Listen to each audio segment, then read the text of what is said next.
Սկսենք Ռուսաստանից։ Ռուսաստանը մեր համար գերկարևոր պետություն է։ Մեր բոլոր թելերը, կապերը, մեր տեխնոլոգիական, առևտրային եւ այլն կապված առաջին հերթին Ռուսաստանի հետ։ Մեր պատրաստի ապրանքը գնում է ռուսական շուկա, ԵԱՏՄ շուկա։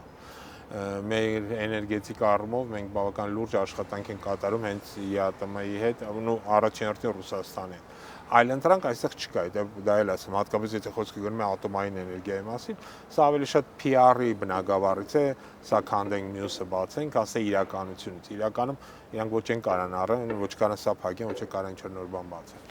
Սակայն Հայաստանը որպես ցավոք սրտի փոքր պետություն, որ հիմա էլ ավելի է փոքրացել 15000, որտեղ նվիրվել է մեր թշնամիներին, ինքը բավականին քիչ հնարավորություն ունի արտաքին աշխարհում խաղալու։ Պայմանավորված եւ աշխարհագրական դիրքով եւ ռեսուրսների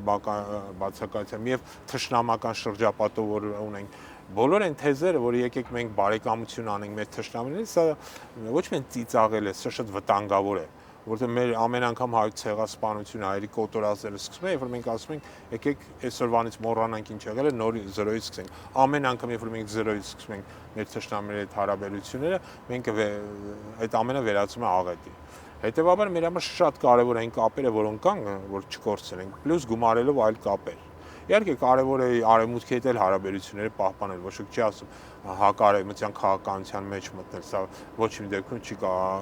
չի պայմանավորված Հայաստանի շահերում, բայց այն ինչ որ կա հարաբերությունները Ռուսաստանի հետ, Իրանի Իսլամական Հանրապետության հետ, ասիական երկրների Հնդկաստան, Չինաստանի հետ, դրանց զարգացումը շատ կարևոր է, բայց միաժամանակ չմոռանալ, էլի Հայաստանը շատ նեղ, շատ փոքր արտաքին քաղաքական մանրևելու հնարավորություններ ունի։